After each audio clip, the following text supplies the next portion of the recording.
Hello everyone and welcome, my name's Ali. Hey, thank you so much for tuning in for another best class setup video for Call of Duty Ghosts.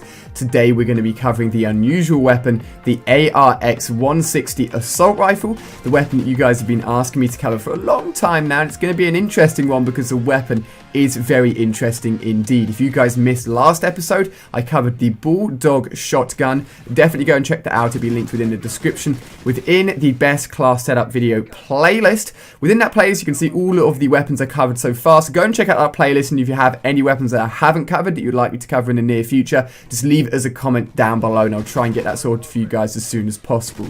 So the ARX is a very interesting weapon indeed. As I said, it's categorized within the assault rifle class, but technically this weapon acts and behaves a lot more like a submachine gun than it does an assault rifle, which is very unusual, but that is the case. It actually has a decent amount of kick. Its damage drops off significantly at longer ranges, which is something you'd expect for a submachine gun class and not an assault rifle class.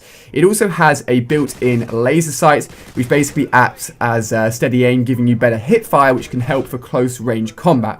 So with this weapon, you want to be using it and trying to be a little bit more aggressive and trying to use it in more submachine gun-like situations. Here, you'll see a lot of kills with me actually killing people that are very close to me, and it works very, very effectively indeed. But if I was at longer ranges, because of the kick of this weapon, because of the fact that damage drops off so much, it's actually a lot more of a struggle. And it's one of the reasons why I don't use this weapon too much, is because it's not a great assault rifle, and there are also better submachine guns in this game, so it sort of doesn't really fit into any category. But in terms of the attachments, I've gone for the red dot sight so that the sights are as clear as possible, because personally I don't like the standard iron sights that come with this weapon. Certainly with the kick as well, partnering bad iron sights with a lot of kick means it's hard to stay on target. So I've gone for the red dot sight and also the foregrip, just so I can be as accurate as possible with this weapon if I do come into longer range situations where I need to try and hit the target and be as accurate as possible. In terms of the perks, it's an interesting one. Normally for a submachine gun class, I'd throw in a lot of 2-point perks or 1-point perks. But since this is categorized as an assault rifle, it moves very slowly when you're aiming down sight. So you've got to try and make up for its weaknesses while also playing to its strengths. So I've gone for, in terms of the perks, Stalker. So this weapon can still compete with the submachine guns when I'm aiming down sight, meaning I can be agile. I've also gone for Dead Silence, just so I can stay off the enemy's sound systems if they are using perks such as Amplify and maybe using a good headset. I've also gone for Focus. You know what Focus is all about. Basically means that you don't get quite as much kick when you're being shot at. I use this on literally every single class setup. Fully loaded, which is my personal preference when it comes to making sure my weapon has as much ammo as possible. But again, you guys can use Scavengers if you wish. And then finally, Hardline. Hardline will mean I can get to those streaks 1 kill earlier, and then 2 assists will also add up for a kill, which is really useful for this weapon because I find that it honestly isn't a great weapon in any of the categories. It's sort of just a mid-range weapon at everything.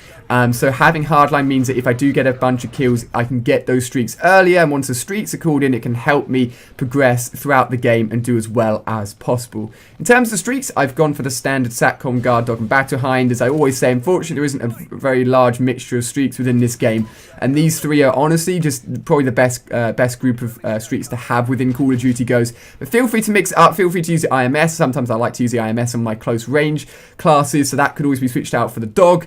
The Sentry Gun and also the Trinity Rocket are also great streaks, and the higher up ones are fun to aim for if you like a little bit more of a challenge. But there we go, guys. That has been my best class setup for the ARX 160. Let me know how you get on with this class in the comment section down below. I know a lot of you guys use these weapons and do fantastically well.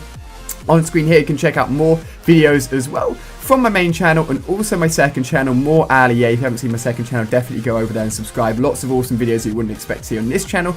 But hopefully you've enjoyed, guys. Thank you so much for tuning in for another episode, and I'll catch you guys on another video.